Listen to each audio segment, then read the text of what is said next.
రాష్ట్రంలో శాంతి భద్రతలు రోజురోజుకు దెబ్బతింటున్నాయని బీఆర్ఎస్ నేతలు ఆర్ఎస్ ప్రవీణ్ కుమార్ ఆందోళన వ్యక్తం చేశారు. మంత్రి జూపల్లి కృష్ణారావు నియోజకవర్గం కొల్లాపూర్లో రాయలసీమ ఫ్యాక్షనిజం లాంటి పరిస్థితులు వచ్చాయన్నారు. శ్రీధర్ రెడ్డి హత్యకు పాల్పడిన నిందితులను వెంటనే అరెస్ట్ చేయాలని డిమాండ్ చేశారు. మంత్రి జూపల్లి అండతోనే కొల్లాపూర్లో హత్యలు జరుగుతున్నాయని మాజీ ఎమ్మెల్యే బీరం హర్షవర్ధన్ రెడ్డి చెప్పారు.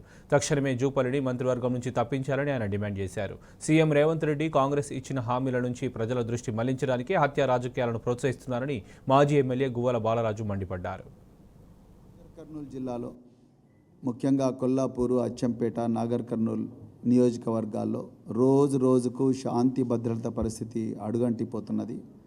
మంత్రి జూపల్లి కృష్ణారావు గారు అండగా ఉన్నారని బలంతో, ధైర్యంతో అక్కడ కాంగ్రెస్ గూండాలు, అల్లరి ముక్కలు రోజుకు పెట్టరేగిపోతున్నారు. వాళ్ళ వల్ల ఈ ప్రాంతం అంతా కూడా ఒకప్పుడు రాయలసీమ ఏ విధంగా అయితే ఫ్యాక్షన్ జోన్గా ఉండనో ఆ విధంగా కొల్లాపూరు ప్రాంతం, అచ్చంపేట ప్రాంతం, నాగర్ కర్నూలు ప్రాంతం ఇదంతా కూడా మళ్ళీ ఫ్యాక్షన్ జోన్గా మారే ప్రమాదం ఉన్నది అని చెప్పి మరి డీజీపీ గారికి మేము నలుగురం పోయి ప్రత్యేకంగా రిప్రజెంటేషన్ కూడా ఇవ్వడం జరిగింది.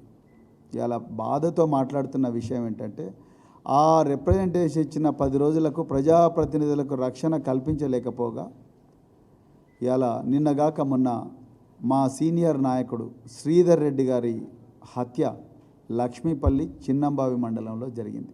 ముఖ్యమంత్రే సాక్షాత్తు హోంమంత్రి ఈ రాష్ట్రానికి. ఒక ముఖ్యమంత్రే హోంమంత్రిగా ఉన్నప్పుడు శాంతి భద్రతలు ఏ విధంగా ఉంటాయి? ఒక్క క్రైమ్ జరిగిన వెంటనే 24 గంటలు నిందితుని పట్టుకోగలగాలి, లేకపోతే వాటి కోసం ప్రత్యేక బృందాలు మొత్తం 4 దిశలా పోవాలి, పోయి పట్టుకురావాలి, కనీసం ఇంటరాగేషన్ అన్న స్టార్ట్ కావాలి.